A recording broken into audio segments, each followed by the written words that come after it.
Problemas técnicos. Ahí está, me está grabando. Sí. Bueno, hoy vamos a seguir viendo el pensamiento de Wittgenstein, en este caso lo que llamamos el Wittgenstein 2. Vamos a intentar articular un poco cuál es el planteo que hacen las investigaciones filosóficas.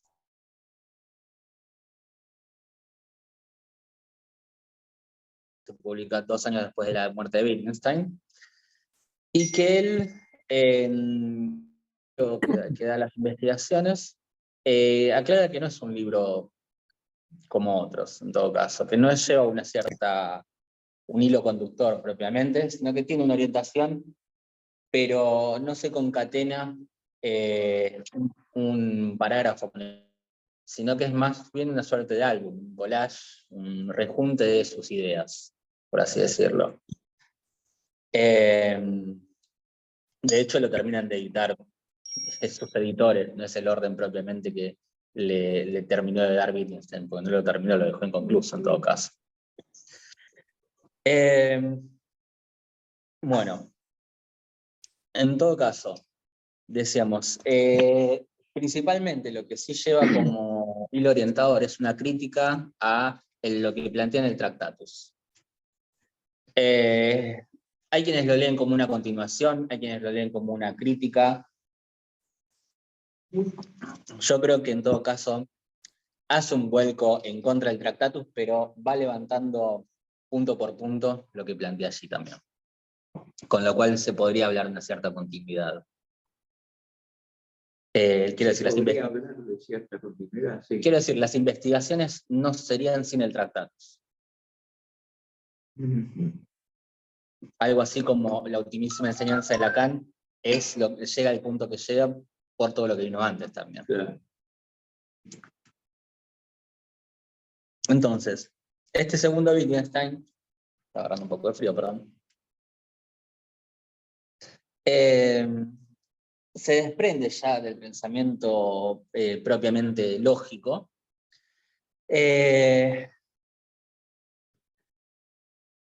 Y de esta idea que habíamos planteado la vez anterior de que mundo, lenguaje y pensamiento serían, digamos, una suerte de teoremas, en tanto que un sistema axiomático, donde los principios, si bien arbitrarios, siguen un desarrollo lógico. Es decir, de estos primeros principios se sigue todo lo demás, se sigue el mundo.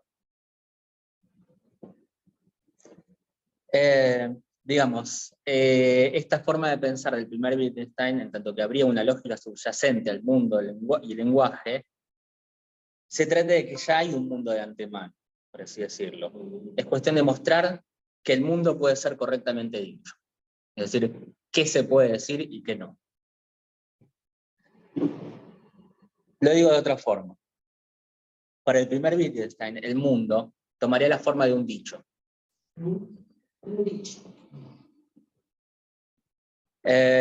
El mundo podría decirse en una única proposición que diga todo lo que es el caso. Una secuencia de elementos y sus populaciones. Tendría la forma siguiente, digamos. ¿Se llega a ver ahí?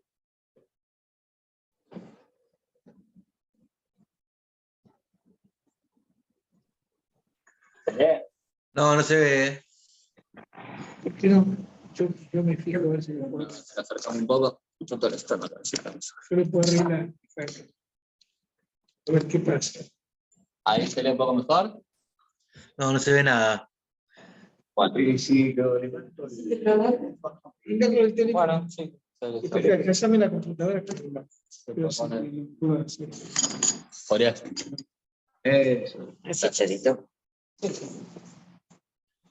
Ahí se llega. Más o menos. Bueno. Digamos que, como habíamos planteado antes, el mundo sería axiomático. Tenemos el axioma A, el axioma B, el axioma C. Lo que decíamos es que el mundo, en todo caso, podría ser simplemente una frase, entonces. Podría ser simplemente A y B y C. Quiere decir, la concatenación entre los axiomas que existen al mundo. ¿Sí? Entonces, recordemos que al principio del Tractatus, Wittgenstein nos dice que el mundo es la suma de todos los hechos, o de todo lo que se casa. Es decir, una única frase que logre decir todo esto indicaría lo que es el mundo en un momento dado. Traspolando esto, a cada momento también se podría decir el mundo en cada uno de ellos. ¿Qué quiero decir? Sí, me falta uno. Supongamos que esta es la historia del mundo. Y lo que dice es que hay un momento 1, un momento 2, un momento 3, etc. En todo caso, esto se corresponde a alguno de esos momentos. Es decir, dice que mis axiomas, esta frase de la suma de los axiomas, dice en un momento el mundo. ¿Sí? Ahora, ¿cuál es la crítica del primer Wittgenstein? Que es lo que trae un poco la crítica a la filosofía propiamente. Lo que plantea Wittgenstein es que acá no hay correlación. No hay relación entre el momento 1, el momento 2 y el momento 3. Sino que cada uno, digamos, tendría su frase que dice lo que es el mundo. Es decir, el mundo es la sumatoria de todo el estado del entonces. ¿Cuál es el problema entonces? Que lo que nos muestra Wittgenstein es que este mundo, efectivamente, es, por así decirlo, por ser paralelismo, el mundo del Dios cartesiano, el mundo de la creación. Entonces, efectivamente, a cada instante, ese mundo debe ser o bien creado, o bien se lo mantiene en la existencia, pero que de un momento al siguiente, nada podemos impedir. Quiero decir, para mí esta es una falacia, es decir, que mañana va a salir el sol porque hoy salió. Es una petición de principio. ¿Por qué sería una petición de principio? Porque lo que Wittgenstein plantea entonces es que, no sé si recuerdan la frase, que si bien este es mi mundo, para el lenguaje,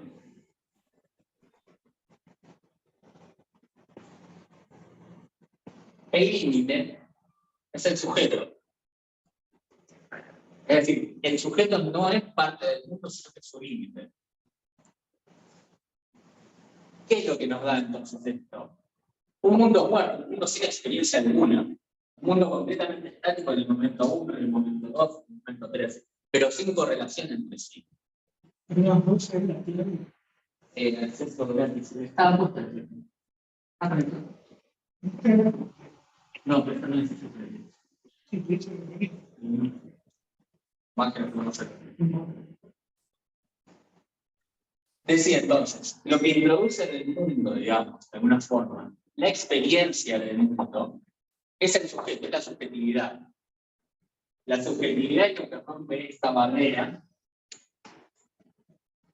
de un mundo al siguiente, de un estado del mundo al siguiente, si se quiere, diciendo que hay correlación, que hay causalidad, que hay causa y efecto. Es decir, en la subjetividad, entonces, sería recién lo que podría habilitarnos a construir una ciencia. Es decir, no habría ciencia sin sujeto. Y el sujeto no pertenece al mundo. Ahora bien, ¿qué plantea el segundo Wittgenstein entonces? Esto que voy a decir pertenece al primer libro. Esto es el primer libro. Está en uno. Esto es el primero. Ahora bien,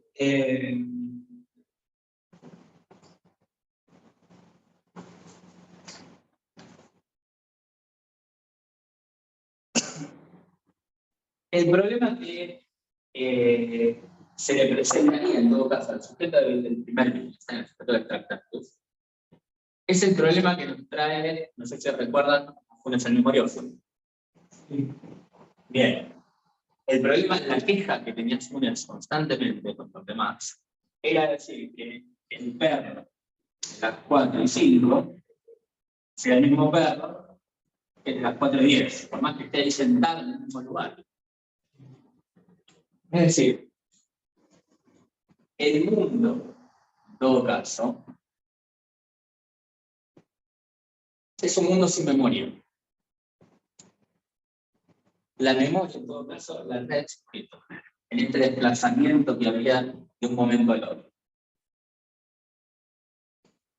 No hay uno, digamos, lo que está sujeto al devenir, en todo caso, es la experiencia del sujeto frente a lo que es un puro ser. Es decir, el mundo es lo que es y no le falta nada. Es absolutamente eso. La falta se produce recién cuando aparece el sujeto. Es decir, la falta del mundo le produciría el sujeto, su experiencia, querer decir el mundo más allá de esto. Esa es lo que le critica Wittgenstein a la filosofía en todo caso. Introducir en el mundo algo que no es, cuando efectivamente el mundo es del ser. ¿Quieres ser el borrón? Sería casi un equivalente mundo igual ser como, digamos, como una totalidad, como lo que no le falta nada, Exacto. como una sustancia. Sí. De hecho, en todo caso, ahí puede ir la frase, creo que es de Frege, que dice, ¿qué es lo que hay? Todo. Decíamos entonces, ser, mundo, y dicho en todo caso, Dicho. van de la mano. Lo que tendríamos del otro lado, precisamente, contrapuesto a este excelente sujeto, por así decirlo, que lo vamos a poner entre comillas, porque no corresponde, seguro que tampoco. Y en todo caso, decíamos, Perdona, para que el perro de las 4:05 y el perro de las 4:10 sea el mismo, sí, es por eso que Descartes convoca a Dios. sí, ¿No? sí, exactamente, necesita un garante, algo externo, que le pueda decir que estas dos instancias son equivalentes. Que efectivamente lo que dice en uno se puede sostener en dos.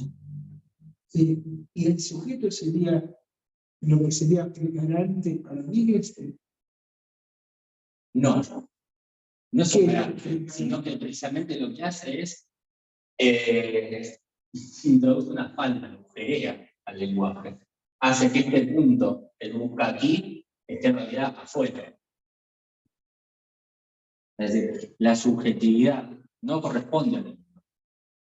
Por eso te decía, el mundo, el sujeto como tal es lo que hace que el mundo sea mundo. Sí. Sí, sí, sí, sí. No hay mundo sin sujeto. Es- Sí, sí, sí. Porque por el vuelta, a ver, mundo se corresponde con el lenguaje, es decir, es lo que puede ser dicho. Y siguiendo lo que veníamos diciendo en el corpus, podemos decir que del lado del ser también tenemos el pensar y el lado del ente es el hablar. ¿Sí? Ahora bien, vamos a la que plantea el segundo video. Primero que nada, la relación con el lenguaje no es la misma. El lenguaje, en todo caso, acá parecería ser algo dado de antemano, algo que ya tiene una cierta forma establecida, una forma lógica, que es la misma del mundo, una lógica subyacente. En todo caso, que el lenguaje lo que uno hace es manifestarlo, en el mejor de los casos, o bien decirlo mal, enredar las cosas. Para el segundo Wittgenstein, el lenguaje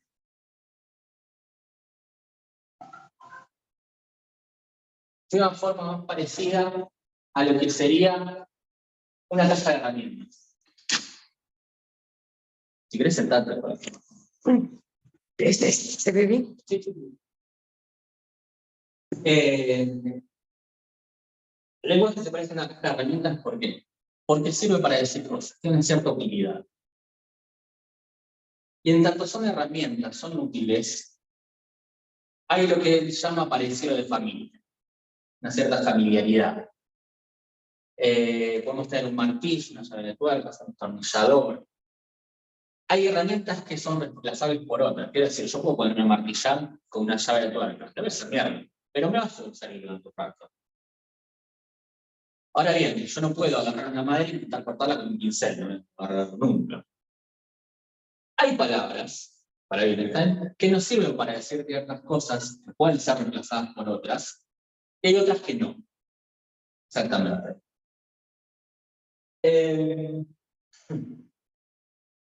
Digamos, la crítica aquí, el reverso que plantea Wittgenstein sobre el lenguaje es que el primer Wittgenstein de Tractatus, plantea una relación del lenguaje a modo como lo hace San Agustín. San Agustín dice, tengo esta palabra, esta palabra, esta palabra, esta palabra, etc. Y el tema es, aprender a hablar, en todo caso, es aprender a usarlas. Es decir, ver cómo se usan correctamente por el otro, y ver entonces en qué lugar tiene que ir cada una para que yo pueda decir lo que quiero. Voy probando, pongo D, A, B, C, A, C, D, B, B, A, D, C, hasta llegar a decir lo que quiero, porque el otro me entiende. Tengo una respuesta que busco de parte del otro. En las investigaciones esto no es así. Un poco podría ser tomado a modo de, como la frase, creo que Miguel la dice en Riquezas, pero se encuentra que tiene un cuerpo y después ve que puede hacer con él. Aquí con Wittgenstein podríamos decir, no se encuentra que puede hablar, no se encuentra que habla, y después ve que puede.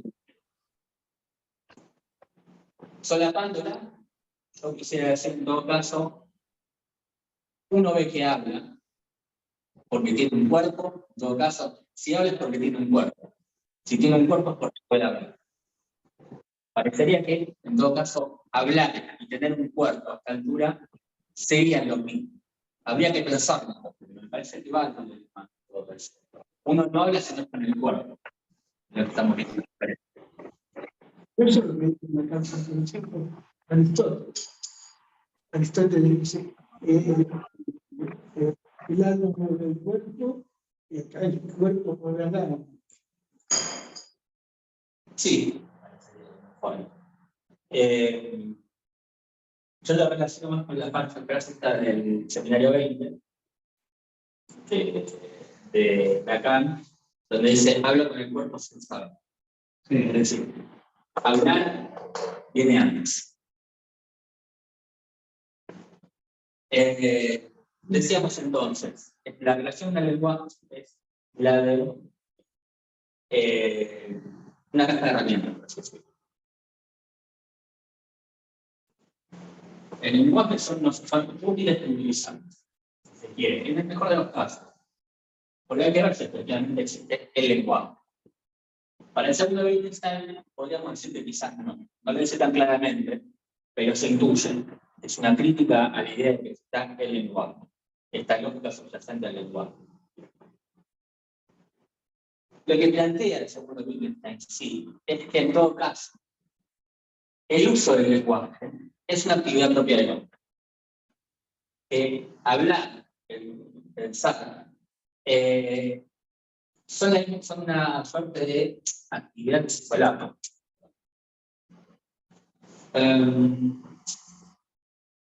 Les traigo un par de frases de Wittgenstein que quiero que marquemos un par de lo que se puede inferir a partir de ello. En el parágrafo 19 del primer párrafo, dice, imaginar un lenguaje significa imaginar una forma de vivir. En la 23 dice, la expresión juego del lenguaje debe poner de relieve aquí que hablar el lenguaje forma parte de una actividad o de una forma de vida. Y en la 43 finalmente dice, el significado de una palabra es su uso en el lenguaje. Dos cosas que creo que podemos sacar de todo esto. Ahora quiero trabajarlas un poco más en el fondo, en varias cosas. Pero por un lado, creo que no dicen no lo dicen Wittgenstein, pero lo podemos inferir, que hay tantos juegos de lenguaje como formas de vivir. Supongamos que algunos son de equivalencia. Y por otro lado, lo que Wittgenstein intenta sostener es que no hay lenguaje privado.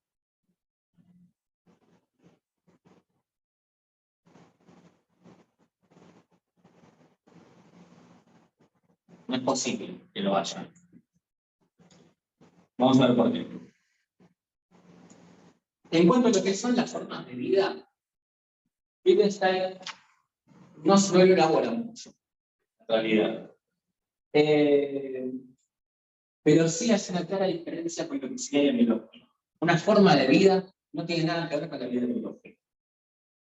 En todo caso, tendría que ver con algo que lleva adelante una acción. Una acción propiamente humana, ¿cierto? Es decir, una forma de vida lleva adelante un poco de lenguaje. Es decir, no hay vida, no hay forma de vida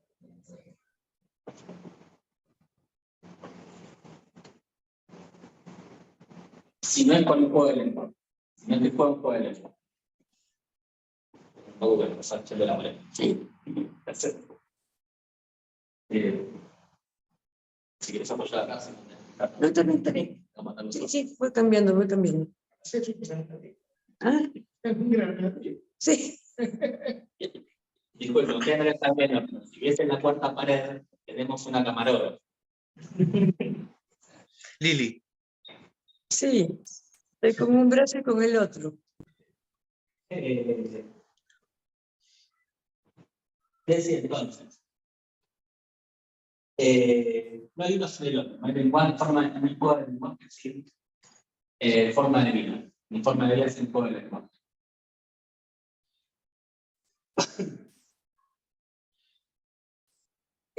Ahora bien, ¿qué quiere decir esto del juego de lenguaje? En las investigaciones, el lenguaje es una práctica, una actividad que se lleva adelante. Propia del hombre. ¿Qué quiere decir que es una actividad, que es un juego? Que sigue ciertas reglas.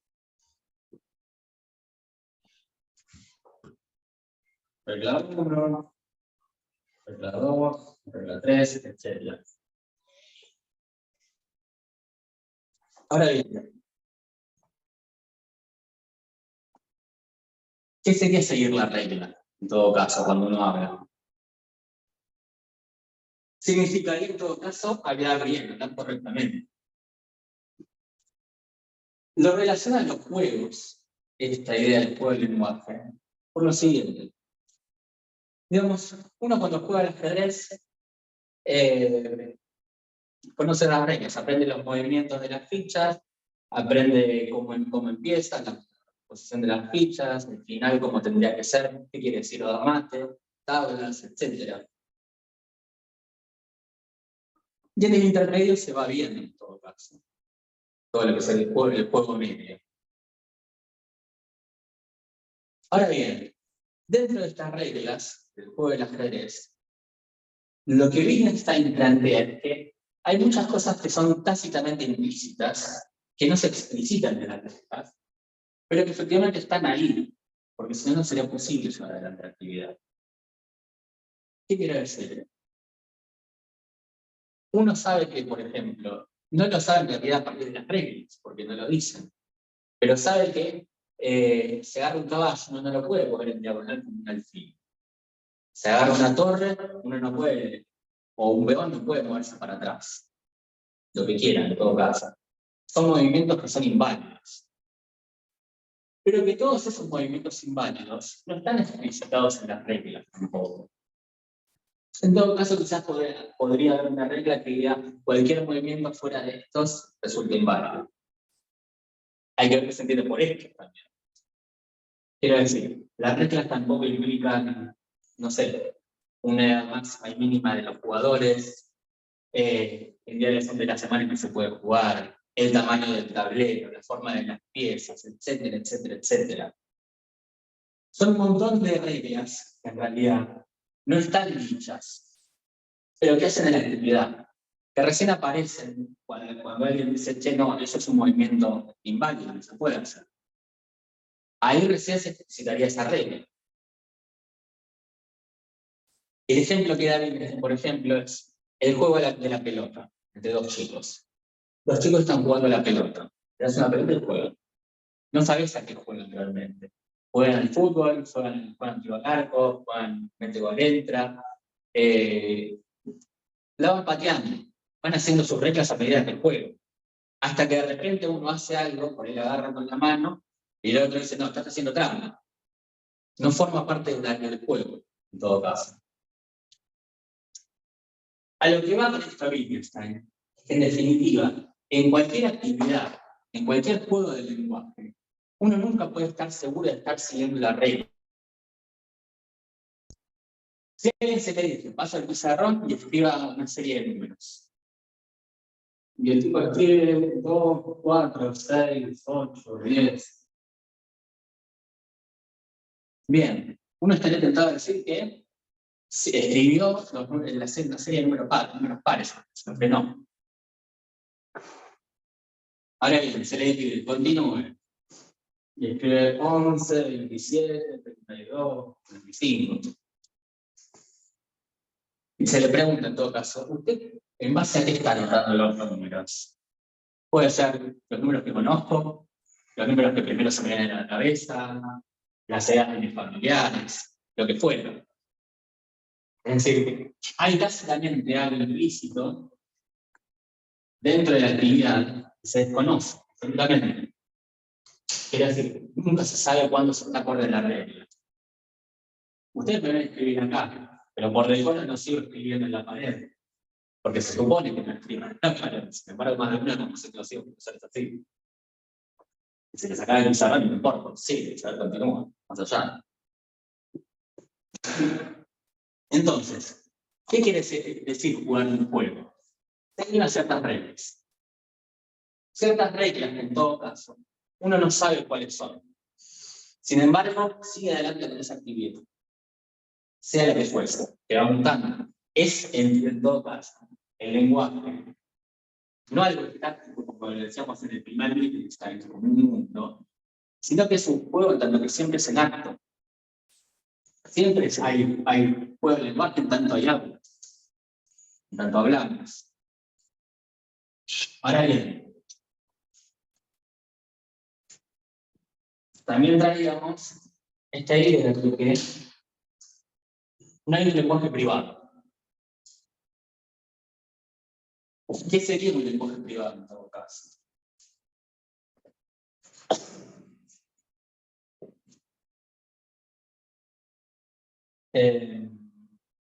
Perdón. Sí, perdón, el significado de la palabra es uso.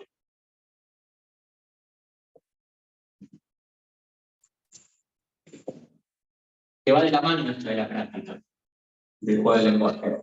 ¿Qué quiere decir que el significado es uso? En todo caso, nunca está explicitado en las reglas. ¿Qué quiere decir algo que estoy diciendo? Sobreentendemos eso en todo caso con nosotros. Suponemos que alguien sabe lo que quiere decir. Pero en ningún lado está dicho. Es decir, el uso de la palabra es lo que le da su sentido, lo que hace que esto tenga sentido. Cuando yo digo lenguaje privado, en todo caso, ¿qué quiere decir? Porque parecería ser que es algo propiedad de uno, que es solo para algunos, para entendidos. Entonces, el significado de ese uso lo que nos da es una visión totalmente pragmática del lenguaje. No es algo establecido de antemano, es algo que ya sigue a modo de un diccionario. Para mí, pensar en diccionario sería algo totalmente fútil, lo que no tiene sentido. Y ahora sí quería ir al lenguaje privado.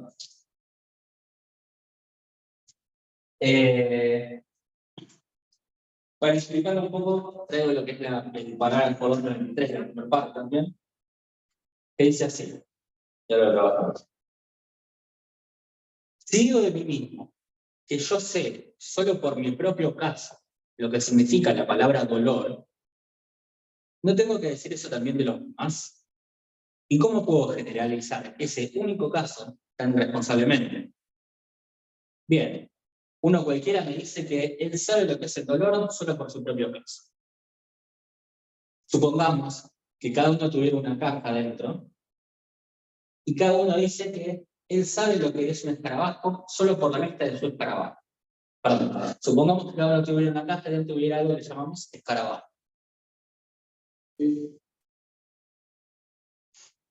Con cada uno nuestra cajita. Y acá hay algo que es escarabajo.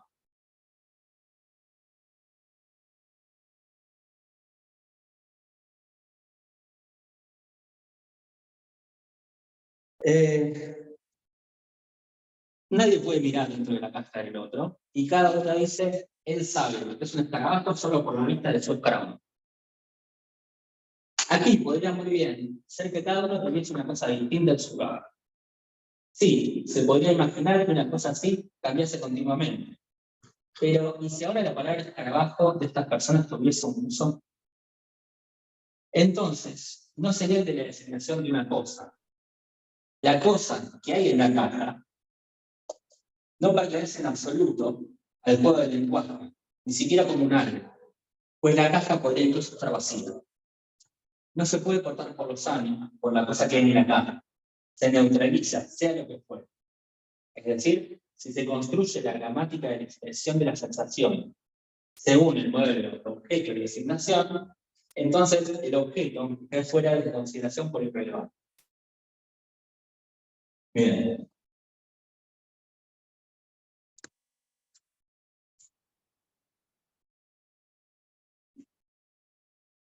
Wittgenstein nos dice en todo caso, para hablar del lenguaje privado, ¿por qué no podría ser posible? Que hay algo de lo cual cualquiera puede hablar, pero que nadie podría decir en todo caso. Parece ser parece ser lo que quería mantener un escarabajo.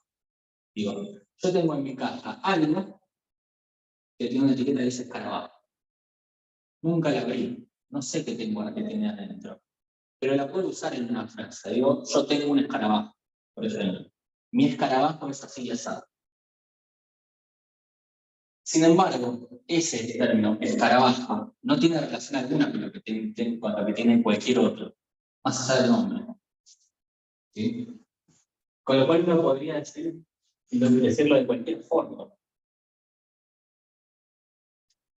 Supongamos ahora, entonces, lo que tenemos dentro de la caja podría ser dolor.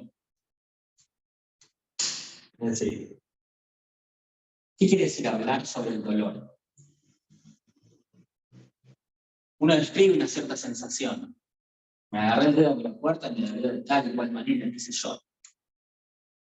Sin embargo, cuando hablo de ese dolor, yo no revivo el dolor que sentí en ese momento. Yo no siento de vuelta el dolor ese por hablar de ello. Sentiré otro dolor en todo caso. Yo no hago a otro sentir dolor por contarle cómo me dolió. Quiero decir, el dolor es esto que tenemos acá dentro del escarabajo, donde nadie sabe exactamente qué quiere decir. En todo caso, no solo que nadie sabe bien qué quiere decir, sino que yo mismo tampoco sé bien qué quiere decir. ¿Por qué? Porque no puedo repetirlo eso. Me puedo dar vuelta, puedo agarrarme otro dedo con la puerta y pensar, describirlo de una manera similar. Sin embargo, no puedo decir que es el mismo dolor exactamente. Entonces eso pone en duda la posibilidad de que haya identidad. Exactamente. Lo que está diciendo es que, precisamente, decir dolor, dos puntos,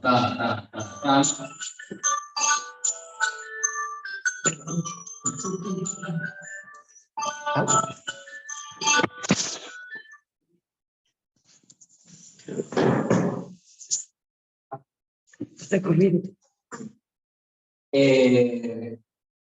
Decir dolor. Decir dolor, está todo esto. Lo que está diciendo David está en esto es un sinsentido. Es que no puede ser que el dolor es efectivamente.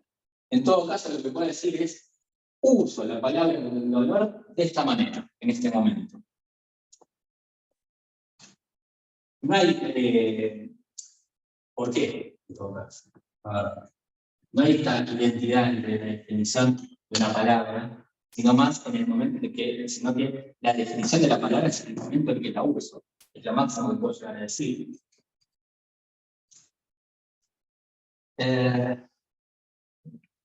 Por eso, si no fuese así, perder la Biblia española no sirve para nada. ¿Qué hace la redacción española? Dice que se dice así para la lengua española, pero una vez que se dijo, no antes. ¿No? Sí. Sí, ya está. Vamos a ver. ¿Tengo manera de saber qué siente el otro? En el sentido de que es medible de alguna manera. ¿Hay alguna manera de darle referencia a lo que esto significa? Dolor, el trabajo, lo que fuese.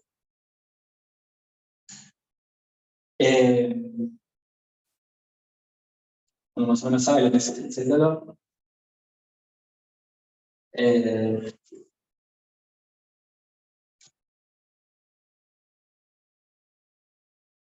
Entendería que sería.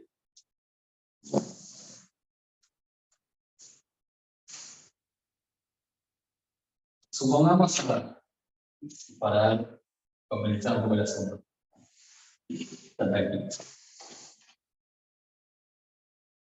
Vamos a intentar replicar el dibujo de Riemann y Einstein. Algo así.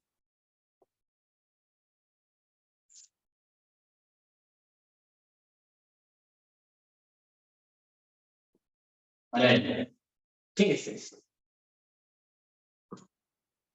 Algunos podrán decir que es un pato, otros dirán que es un conejo, otros dirán que es una serpiente. Ya. Cualquiera de las tres es muy válida.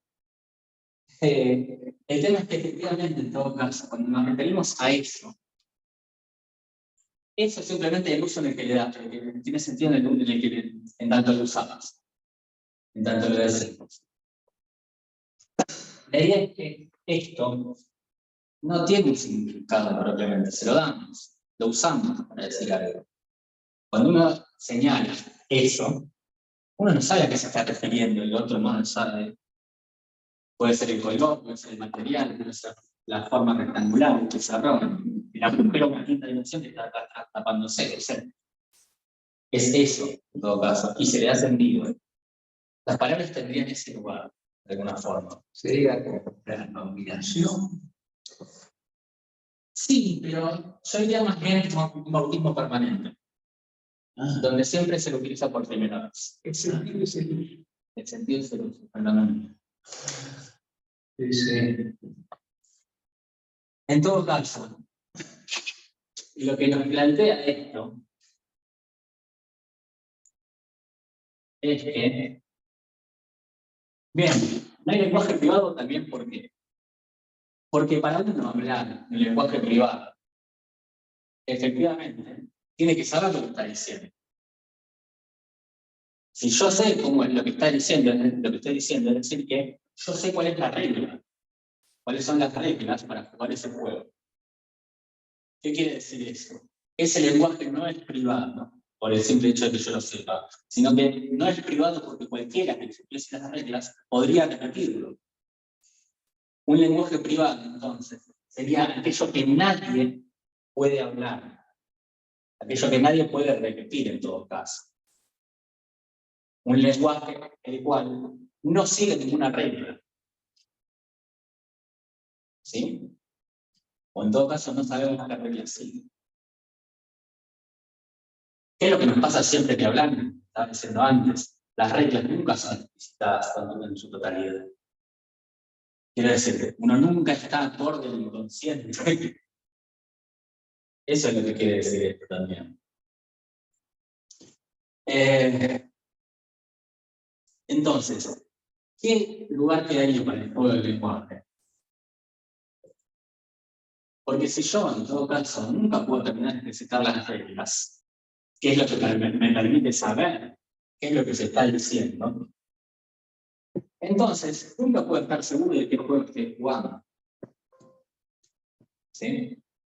Wittgenstein dice que en tanto son juegos, el lenguaje, tiene una cierta particularidad. El lenguaje, en todo caso, es parcelario. Es decir, habría ciertas regiones del lenguaje donde algunas comparten términos, sentidos, se superponen, lo que quiere decir en una es otra, lo mismo en la otra. Hay otras regiones que son más acotadas, hay otras que completamente aisladas en el universo. Podríamos decir que la jerga psicoanalítica estaría acá, ¿no? Lo compartimos con mucha gente. Sin embargo, serían regionales, de alguna forma. Ahora bien, el problema de las reglas, donde efectivamente nunca se puede llevar la cuenta de cuál es la regla de cada uno, cuando se está hablando de un juego de lenguaje, lo que implica es que entonces lo que hay no es un lenguaje privado, sino un juego de lenguaje. Ese juego de lenguaje implica Que siempre sería privado, exactamente. No hay lenguaje privado en el sentido de lo universal. Exacto. Pero sí hay lenguaje privado. No hay lenguaje privado, porque en todo caso un lenguaje sería del orden de sexto y lo puedo hablar yo solo. Es decir, un lenguaje nunca es privado. Nunca es privado porque sigue unas ciertas reglas. Ahora bien, un juego de lenguaje nos pone en el polo opuesto. Un juego de lenguaje, en todo caso, necesariamente, en tanto nunca sabemos las reglas, es siempre privado. Es siempre el uso que le doy a las palabras. Una pregunta. Lo que vos llamás el lenguaje privado podría ser el lenguaje del inconsciente, como la sintaxis, metáfora, metonímica. Sí. ¿Sí? Ahora, la alambre pasa a ser un juego de lenguaje, porque cada uno puede nombrar a su voce y hacer algo con eso y armar sus propias reglas. Sí. Exacto. Es en el punto donde se uniría el segundo Wittgenstein contradiciendo al primero, donde saldríamos de la lógica pura para entrar en el juego del lenguaje. Sí. Es el juego del lenguaje, entonces, lo que equivale en Lacan al alambre. Sí. Sí, sí, absolutamente. Es increíble, ¿eh? Por eso. Es sin ley. Claro. Es sin ley, exactamente. Lo que en todo caso, perdón, sí, no pasa más. Lo que tenemos del juego del lenguaje explica en todo caso de la elucubración. ¿Por qué el lenguaje sería entonces una elucubración? Cruzándolos sobre el juego del lenguaje. Porque el lenguaje lo que introduce es lo que Wittgenstein llama ficción. ¿Qué introduce? Una sintaxis y una gramática. Pensar efectivamente las reglas con las que juego. Lo cual contradice la ciencia.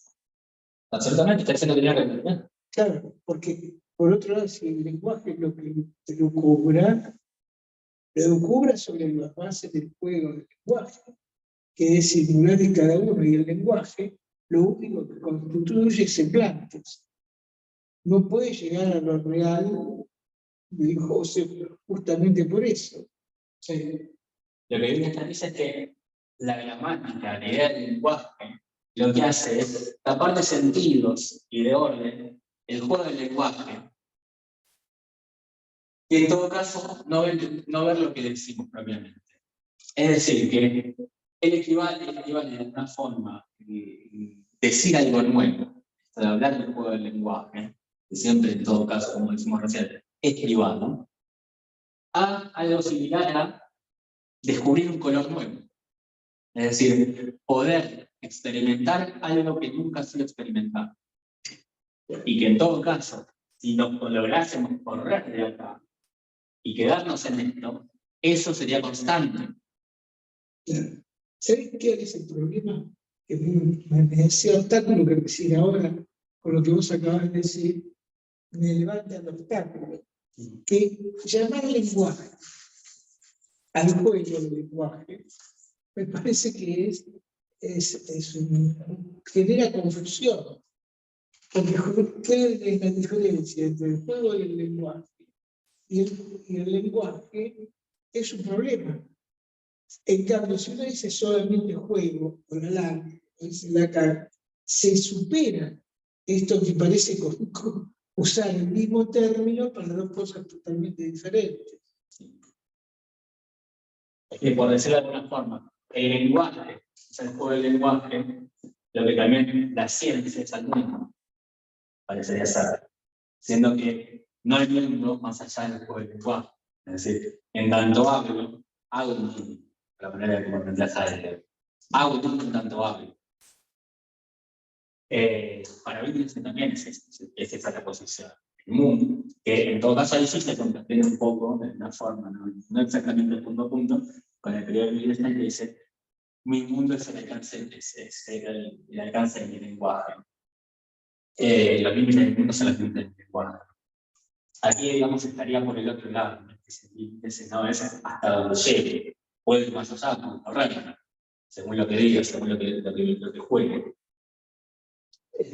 Sí, perdón, quería decir, tomando un poco lo que Rico decía recién, habría, cuando Lacan dice el inconsciente es un saber hacer con la mente, no, eso no se puede volver universal, ese saber hacer. Bueno, o sea, es algo, ¿no?, que uno tiene que rebuscarse, ¿no? O sea, no da acceso, el saber hacer no tiene que ver con lo universal. No hay un saber hacer universal. No. Es que de algún modo es el pasaje del juego del lenguaje público, si quiere, un lenguaje común, en tanto que el lenguaje que es común, quiero decir. Sería un poco el recorrido que lleva bien esta voz, de alguna forma. Yo encuentro un juego nuevo, y ahora me sienta reglas y le dejo a la libre voluntad, que dice quien quiere, que lo juegue quien quiere. Es lo que hizo yo eso, en mi caso. El lenguaje el juego sigue siendo libre. Intentamos jugarlo, las reglas que nos dio, no es que no tenemos por qué jugar, tampoco. Jugamos con nuestras reglas, su juego. Con lo cual no es lo que dice George. No es lo que dice. No es lo que dice George, es lo que decimos nosotros sobre lo que dice George. Bueno, un poco hasta acá quería llegar. En realidad, Joyce no quiere decir nada. Solamente nos muestra el juego del lenguaje. Nosotros queremos elucubrar eso, ¿no?, y pasarlo al lenguaje. Sí, nosotros intentamos jugarlo. Pero con las reglas. Claro. Porque tratar de dar sentido a lo que yo digo es usar el lenguaje como regla. Por eso me parece que Lacan simplifica mucho al decir, por ejemplo, que podríamos decir que la LAC es un juego. Vale. Es con ese juego, ¿no?, que se pueden hacer dos cosas diferentes. O elucubrar un saber, y eso sería el lenguaje, que ya tiene sus reglas, o inventarnos nuevas reglas.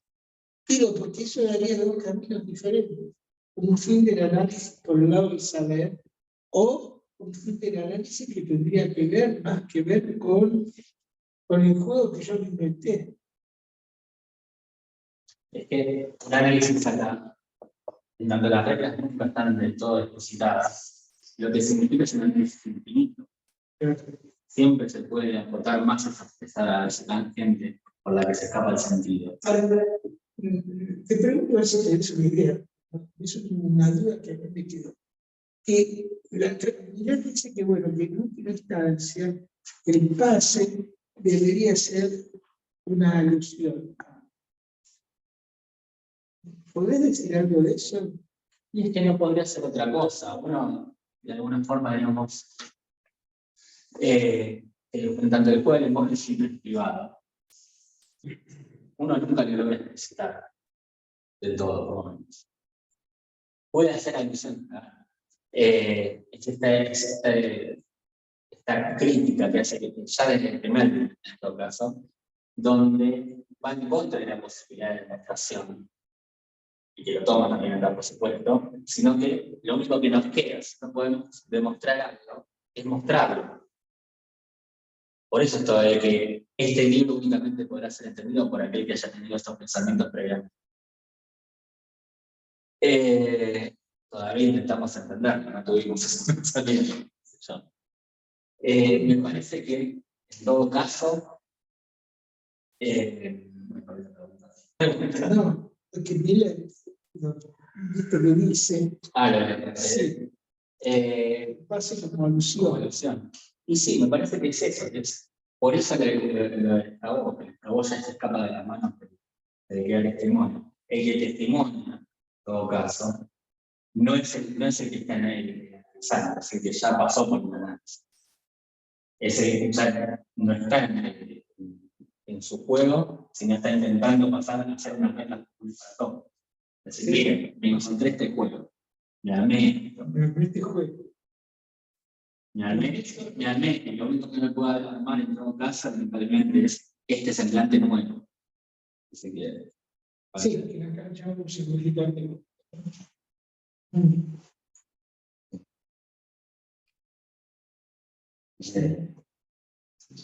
Es impresionante, ¿no? La importancia que tiene para poder entender la última enseñanza de acá, el de centrar, sacar con Miguel lo que es, para mí es el juego de, y para Lacan es el juego de la lana, ¿no? Y el cuerpo. ¿Puedes decir más cómo se introduciría la noción de cuerpo en relación al juego? es que, a ver, Wittgenstein lo plantea muy bien cuando pone el problema de la relación del lenguaje, pero en todo caso, ya no el lenguaje, estamos hablando, digamos, en todo caso, para retratar un paso antes, las palabras. El problema de las palabras está en el pensamiento. Uno, cuando, por ejemplo, cuando escribe una carta, no es que piensa la palabra antes y entonces escribe letra por letra. Uno escribe desde que la palabra, en todo caso.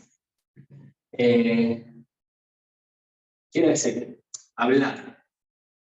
En tanto, hablar para Wittgenstein es una actividad, es decir, el juego del lenguaje es una actividad en general. Uno no lo hace sino con el cuerpo. Digo, el pensamiento aparece después. Entonces, el pensamiento en tanto que saber lo que estoy haciendo. Dice, en todo caso, algo así como cuando se le ocurre a alguien algo de repente. Pasa eso, se tiene todo junto, de alguna forma. Y no es que cuando lo dice, digamos, intenta recorrer ese rayo de manera lenta, sino intenta poner todo eso en el mismo tiempo, por decirlo de alguna forma. Es decir,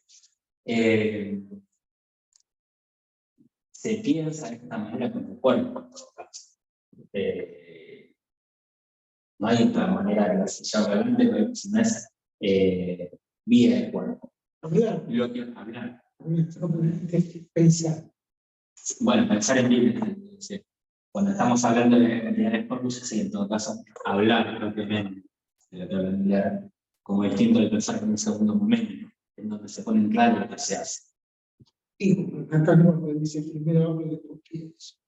Sí. Sería coincidente esto con lo que Lacan dice, no hay lenguaje. Sí, para lo que no hay, el segundo Sí.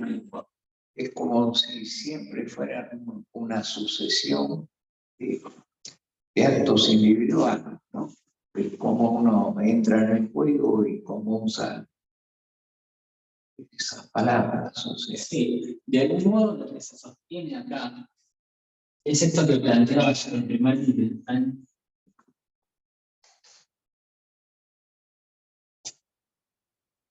donde los distintos momentos no estarían seriados propiamente, no estarían en la conexión, sino que simplemente son puntos.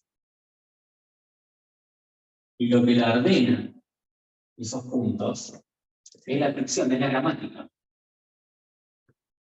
Por poner acá lo que tengo es A, C, B, y cuando lo pongo en orden, claro, digo A, B, C.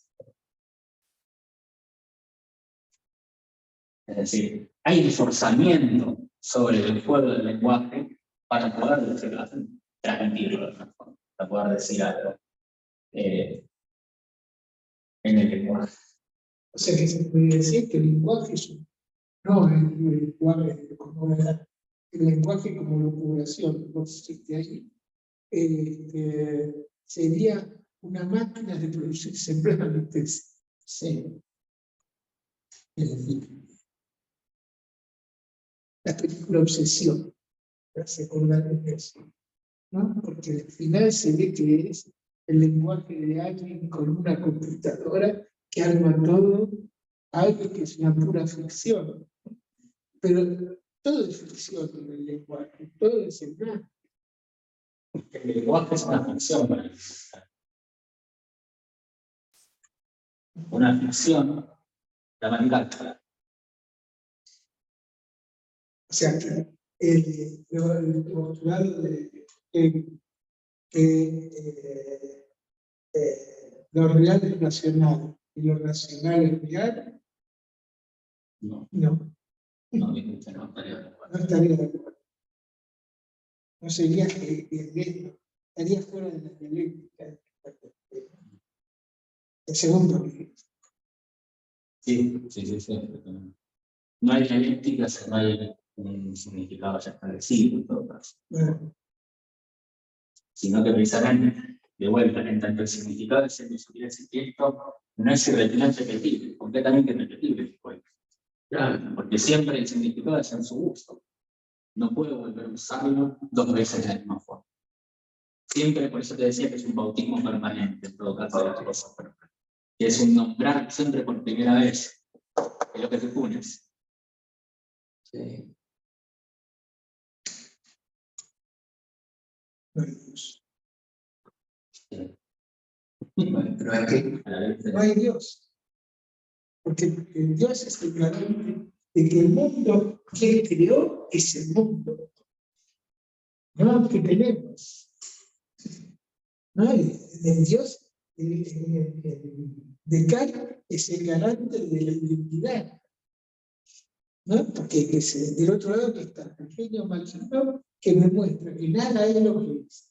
claro, Entonces, Dios viene y me dice, sí, lo que es. Precisamente es el lenguaje del genio maligno, el lenguaje. El genio maligno. Donde siempre me equivoco porque no tengo manera de saber lo que hago. No tengo manera de saber lo que digo. Es el tono que analiza. ¿Cómo? Es el tono que se analiza. Es que el análisis, a fin de cuentas, nos lleva a esto. Pero el tema es poder diferenciar entre esto y esto. Estar sobre aviso en todo caso de no crearme la ficción que me haga, de alguna forma. Y la ficción no es otra cosa que el sujeto. También. Sí, pero puedo precisarlo un poquito más. La obra de Jaime, cuando dice, ¿quién es que escribe el poema? ¿No? ¿Qué hace que un poema es un poema? ¿El poeta o el poema? y dice el poema. ¿No? Entonces, no sé, me parece que ponerle nombre al poema no es el poema en sí. El poema es el juego de palabras. Sí, es que yo no diría que es el poema el que hace el poema, ni el poeta tampoco. Es el lector. El- Es el que lo lee que hace el poema.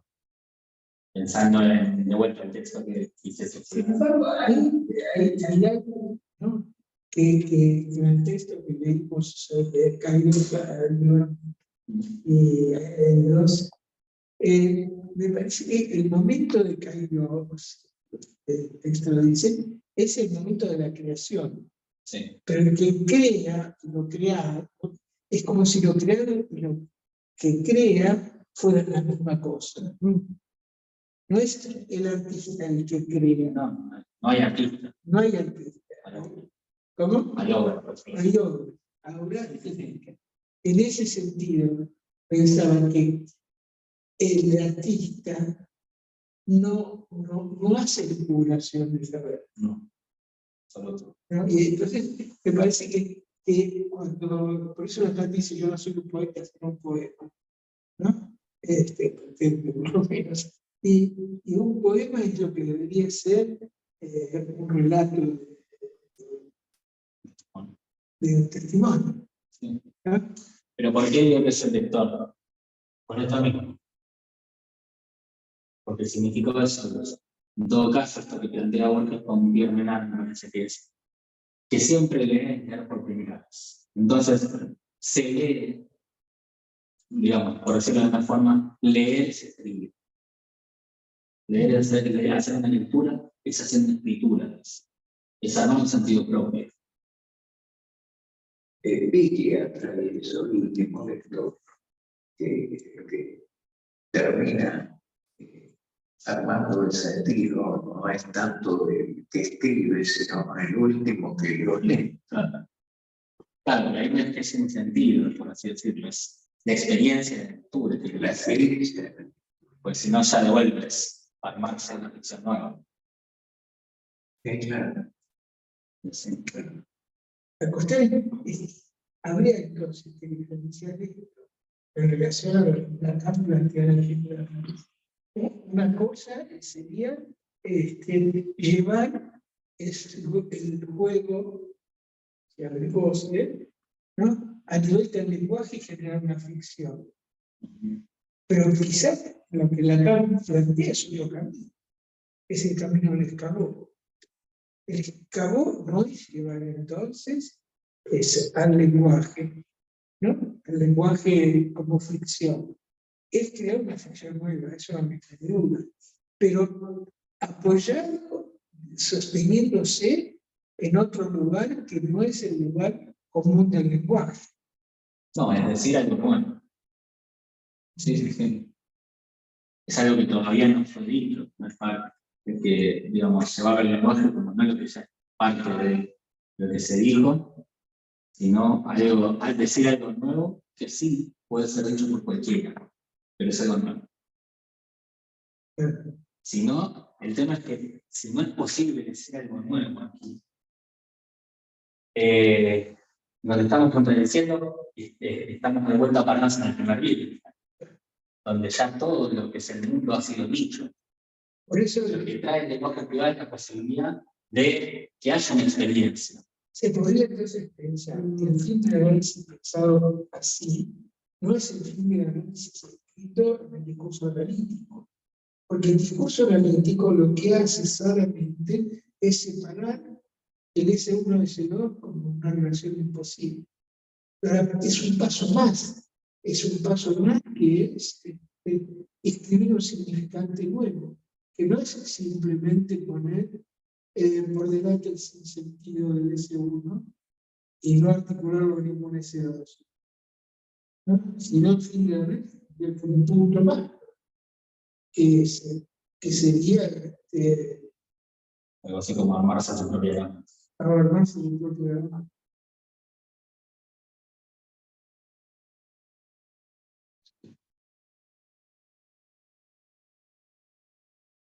No sé si ya quieres decir algo.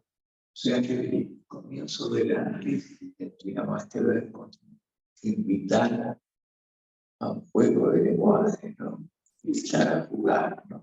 Y de hecho, de que decís, Una asociación libre. y no pienses, Claro, claro.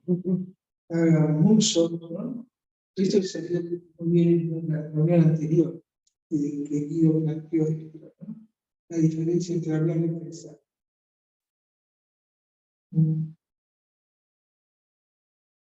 Sí, lo de pensar sería ya pensar para el otro. Pensar entraría, puede ser dentro de la gramática, sí. Yo creo que sí. El pensamiento como lo plantea Miller en el corpus, yo creo que está dentro de lo que sería la gramática metaniana. Ese es el objetivo. Estamos hablando del pensar inconsciente. No hay que olvidarse que cuando hablamos de pensar, ya Lacan y Freud hablaban del pensar inconsciente. Freud encontraba que el verdadero pensamiento es inconsciente. No es el tipo que le da vueltas, sino que estamos redefiniendo el inconsciente. Es interesante porque es lo que usted decía del lector. Cambia el lugar de la artista, porque Lacan dice el inconsciente no se escucha si no se lee. Lo dice Joyce, ¿eh? Cuando ya estamos en ultimísima enseñanza, ¿no?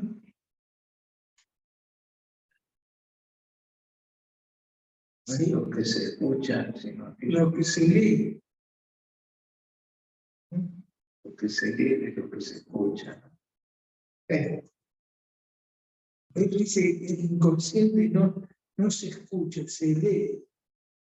Quizá el escuchar es un obstáculo en el...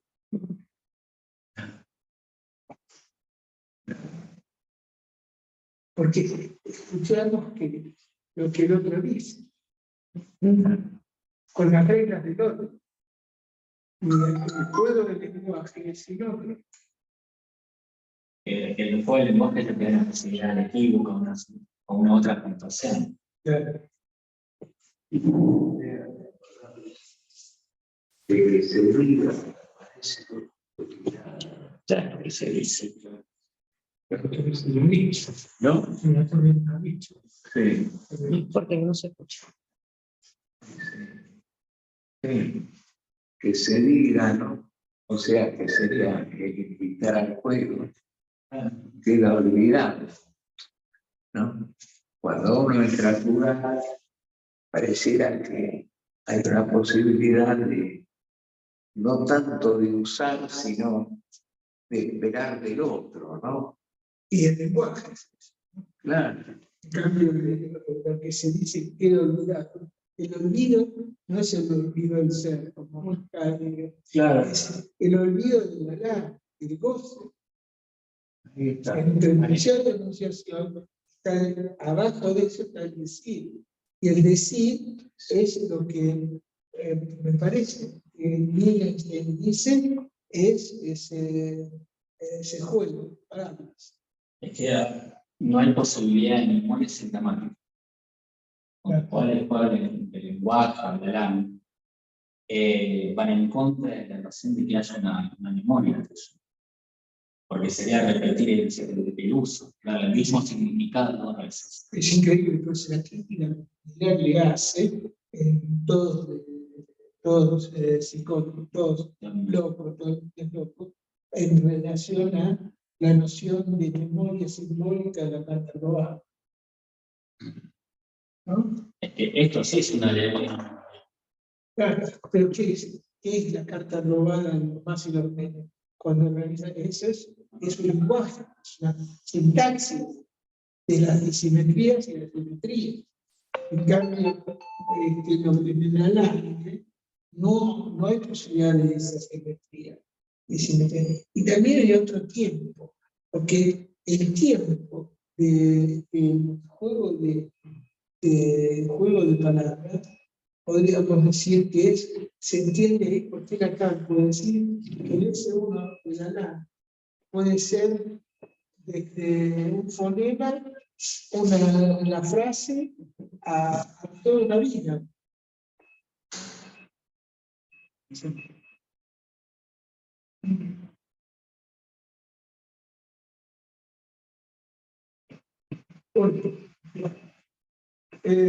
La próxima reunión vamos a hacer una conversación sobre todo esto, porque me parece que amerita, ¿no?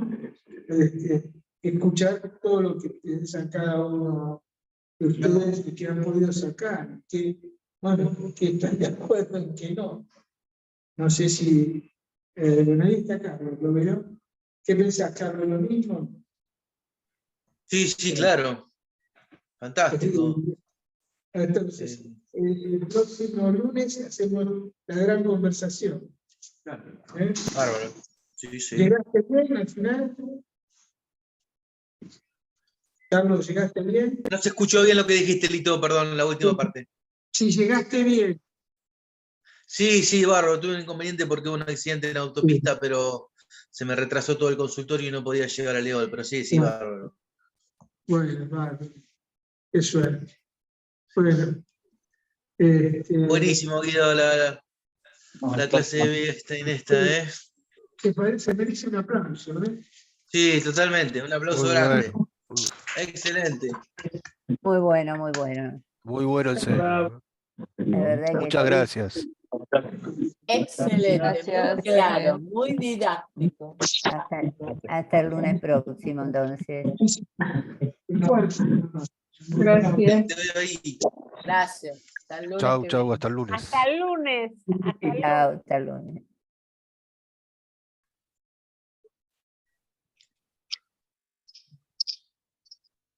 Hola, Lu.